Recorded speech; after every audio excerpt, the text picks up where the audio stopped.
کہ اللہ کسی قوم پر اپنی نچھاور کردہ نعمت کو لے کر نہیں دیتا جب تک کہ وہ خود اپنے رویے میں تبدیلی نہ لے آئے۔ سیدنا اسماعیل علیہ السلام کے بعد کعبے کی تولیت ان کے فرزند کے حصے میں آئی اور بنو جرہم متولی ہوئے۔ کچھ عرصے بعد مکے کی حرمت کا انہیں خیال نہ رہا، ہر نو وارد پہ ظلم ڈھاتے اور کعبے پہ چڑھائی جانے والی نظر اپنے لیے حلال کر لیتے، نتیجتاً اپنا وقار کھو بیٹھے۔ قبیلہ خزاع نے انہیں پر غلبہ پا کر انہیں دیس سے نکال دیا۔ زمانہ جاہلیت میں بھی مکی کی سرزمین اپنے اوپر کسی ظلم اور تعدی کو برداشت نہ کرتی تھی۔ بنو جرہم زمزم زخم کا کنواں مٹی سے ڈھانک گئے جس سے اس کا پانی خشک ہو گیا۔ زمانے نے کئی کروٹیں لی، آخرکار اللہ تعالیٰ نے اس سردار عبد المطلب کے ہاتھوں اس چشمے کی دوبارہ کھدائی کا انتظام فرمایا جن کے زمانے تک اس کے آثار مٹ چکے تھے۔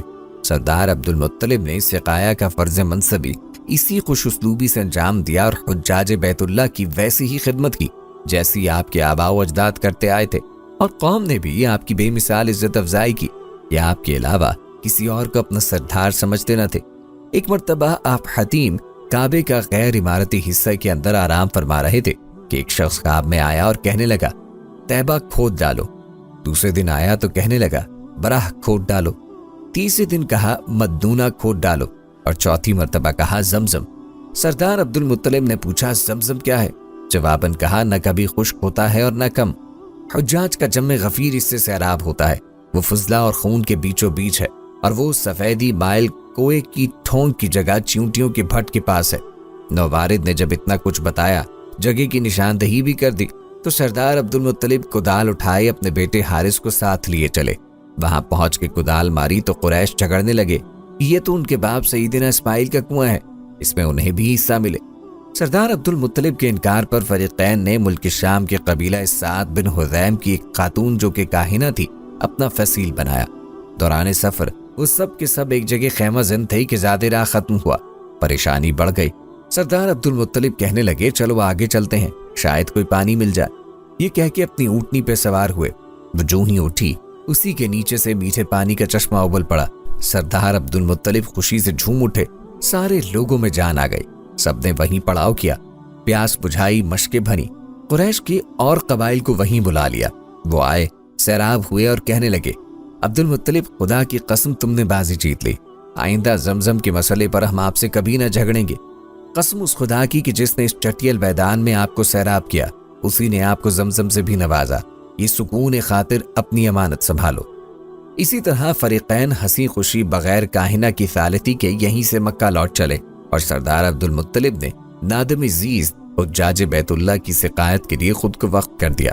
ایک عرصے بعد جب خاتم الانبیاء والمرسلین توحید کا پرچم لہراتے دنیا میں نمودار ہوئے اور اللہ صاحب عرش عظیم نے بطور معجزہ آپ کو اسرا اور معراج سے نوازا، اس وقت بطور مقدمہ آپ صلی اللہ علیہ وآلہ وسلم کی سینہ اتھر کو زمزم سے دھویا گیا۔ سیدنا ابو ذر راوی کہتے ہیں کہ رسول اللہ صلی اللہ علیہ وآلہ وسلم نے فرمایا میرے گھر کی چھت کھلی، اس وقت میں مکہ میں تھا، سیدنا جبرائیل امی اترے، میرا سینہ چاک کیا اور اسے زمزم سے دھویا، پھر ایک سونے کا تشت ایمان و حکمت سے بھرا میرے سینے میں انڈیل کر سل دیا۔ بعد ازاں میرا ہاتھ تھام کر آسمان دنیا کی طرف چل پڑے، وہاں پہنچ کر سیدنا جبرائیل داروغہ آسمان سے گویا ہوئے دروازہ کھولیے۔ آواز آئی یہ کون ہے؟ جواب دیا یہ جبرائیل ہے۔ آواز آئی کہ آپ کے ساتھ کوئی ہے؟ کہا ہاں میرے ساتھ محمد ہے۔ آواز آئی کیا آپ مدعو کیے گئے ہیں؟ کہا جی ہاں۔ بعثت کے وقت حجاج بیت اللہ زمزم سے سیراب ہوتے تھے۔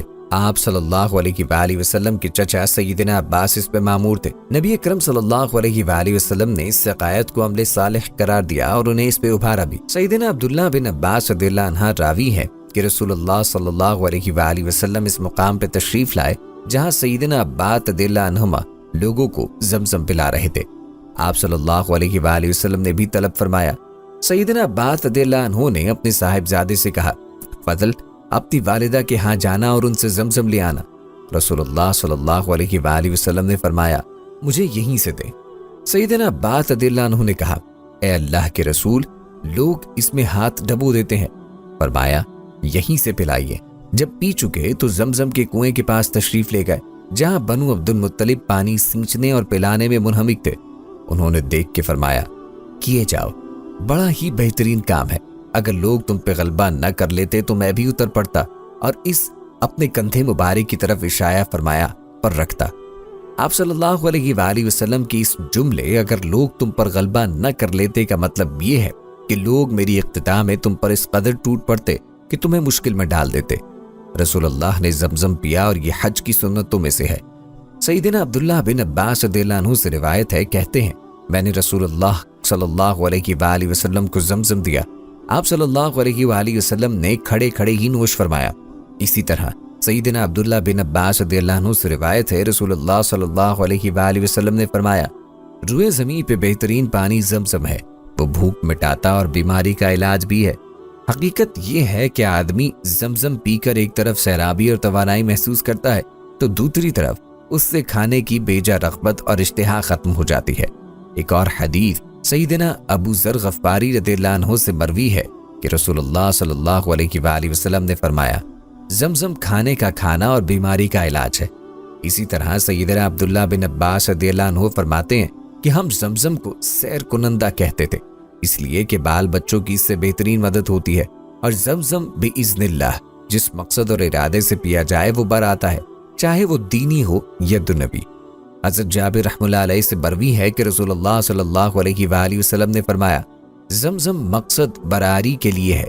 اسی طرح سیدنا عبداللہ بن عباس رضی اللہ عنہ کی روایت ہے کہ رسول اللہ صلی اللہ علیہ وآلہ وسلم نے فرمایا زمزم مقصد براری کے لیے ہے، شفا کے لیے پیو تو شفا ملے گی، بھوک مٹانے کے لیے پیو تو سیری ہوگی، اور پیاس بجھانے کے لیے پیو تو یوں بھی صحیح۔ یہ جبرائیل علیہ السلام کی ٹھوکر سے نکلا پانی اور سیدنا اسماعیل علیہ السلام کی گھٹی ہے۔ ایک اور روایت میں مزید یہ ہے کہ اگر اللہ کے ساتھ پناہ کے مقصد سے پیا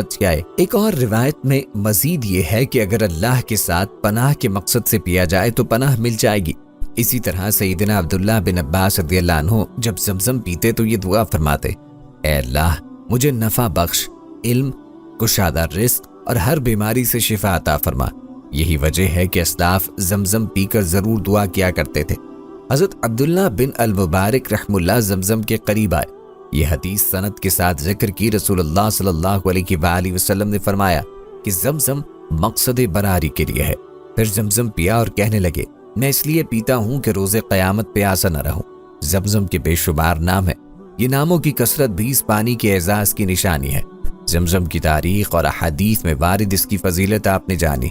جب یہ مبارک پانی میسر آئے تو پئیں اور سیر ہو کے پئیں، اور دعا فرمائیں کہ اللہ تعالی ہمیں اپنے نبی اکرم صلی اللہ علیہ وآلہ وسلم کے حوض سے آب کوثر پلائے کہ اس کے بعد ہم کبھی پیاسے نہ ہوں۔ آمین۔